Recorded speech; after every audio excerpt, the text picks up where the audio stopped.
Hi everyone, welcome back to my channel. আজ আমি আপনাদেরকে তৈরি করে দেখাবো চানা ডাল পোলাও। এই চানা ডাল পোলাও কিন্তু খেতে দুর্দান্ত লাগে, আর এই পোলাও বানানো কিন্তু খুবই সহজ। কিছু সাধারণ উপকরণ দিয়ে তৈরি করে নেওয়া যায় এই রেসিপিটি। তো কিভাবে তৈরি করা হয় এই চানা ডাল পোলাও, চলুন দেখে নেওয়া যাক আমার আজকের এই ভিডিওটিতে। চানা ডাল পোলাও তৈরি করার জন্য চানা ডালটাকে আগে থেকে ভিজিয়ে রেখেছিলাম। প্রায় 2 থেকে 3 ঘন্টার সময় চানা ডালটাকে ভালো করে ধুয়ে ভিজিয়ে রেখেছি। দেখুন চানা ডালটা সুন্দর ভিজে গিয়ে ফুলে উঠেছে। এখন চালটাকে ধুয়ে নেব। এখানে একটা বড় সাইজের বোলে নিয়ে নিলাম 3 কাপ পরিমাণ বাসমতি চাল। 1 কাপ ডালের সাথে 3 কাপ পরিমাণ বাসমতি চাল নিয়ে নিলাম। এখন চালটাকে ভালো করে ধুয়ে নেব। সো বন্ধুরা দেখুন চালটা ধুয়ে নিয়েছি। তো চলুন এখন রান্নাটা শুরু করা যাক। তার জন্য এখানে একটা বড় সাইজের কড়াই বসিয়ে দিয়েছি গ্যাসের ফ্লেম জ্বালিয়ে। এর মধ্যে দিয়ে দিলাম 3 টেবিলস্পুন পরিমাণের মতো সরষের তেল। তেলটা গরম হয়ে গেলে এর মধ্যে দিয়ে দিব একটা তেজপাতা চিড়ে, তারপর দিব 3-4টে এলাচ থেতো করে। এখানে আপনারা চাইলে আরও গরম মশলা অ্যাড করতে পারেন, আমি শুধু এলাচ দিয়ে করছি। তারপর দিয়ে দিলাম 1 টিস্পুন পরিমাণের মতো গোটা জিরে। ফোড়নটাকে 10 থেকে 15 সেকেন্ড সময় নিয়ে ভালো করে ভেজে তারপর এর মধ্যে দিয়ে দিলাম 2টো বড় সাইজের লাল টমেটো কেটে, তার সাথে একটু নুনও দিয়ে দিলাম যাতে করে টমেটোটা খুব তাড়াতাড়ি গলে যায়। এই সময় এর মধ্যে অ্যাড করে দিলাম কাঁচা লঙ্কা কুচানো। ঝালটা এখানে নিজেদের স্বাদ অনুসারে দিবে। টমেটোটাকে ভালো করে কুক করে নিয়েছি। দেখুন টমেটো সুন্দর গলে গেছে।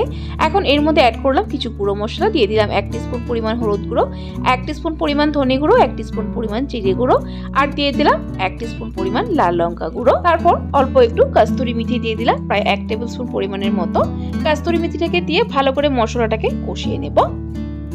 সো বন্ধুরা দেখুন ভালো করে কষানো হয়ে গেছে। এই সময় এর মধ্যে অ্যাড করে দিব ধুয়ে রাখা ডালটাকে দিয়ে ভালো করে মশলার সাথে একটু সময় কুক করে নেব।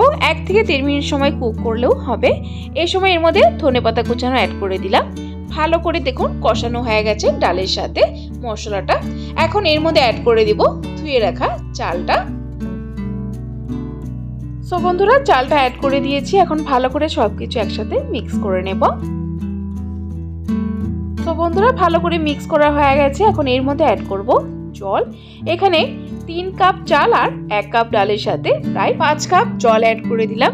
যে কাপের মাপে আমি চালটা নিয়েছিলাম সেই কাপের মাপে কিন্তু ডালও নিয়েছি এবং জলও অ্যাড করলাম। তারপর এর মধ্যে দিয়ে দিলাম স্বাদ অনুসারে নুন। তারপর লাস্ট এর মধ্যে দিয়ে দিব ঘি, প্রায় 3 টিস্পুন পরিমাণ ঘি অ্যাড করে দিব।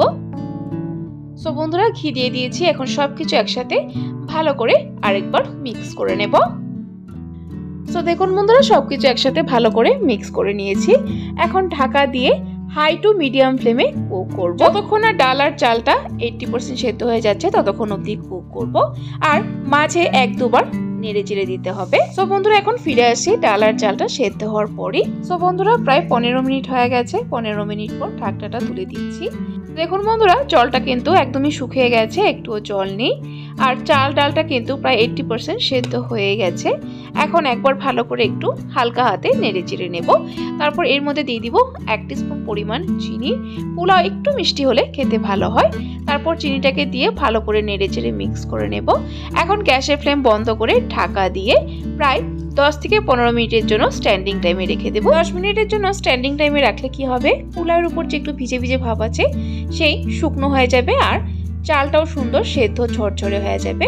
তো ফিরে আসছি 10 থেকে 15 মিনিট সময় পর। সো বন্ধুরা প্রায় 10 মিনিট হয়ে গেছে। 10 মিনিট পর ঢাকনাটা তুলে দিয়ে এখন গরম গরম সার্ভ করে নিচ্ছি পোলাওটা। দেখুন পোলাওটা একদম পারফেক্টলি কিন্তু ঝরঝরে হয়ে গেছে। এখন পোলাওটা সার্ভ করে নেব। আমি এই পোলাওটা আলুর দমের সাথে সার্ভ করব। আপনারা চাইলে এমনিও কিন্তু পোলাওটা খেতে পারেন, এমনি খেতেও কিন্তু দুর্দান্ত লাগে। সো বন্ধুরা আজকের এই চানা ডাল পোলাও রেসিপিটি আপনাদের কাছে কেমন লাগলো অবশ্যই কমেন্ট করে কমেন্ট বক্সে জানাবেন।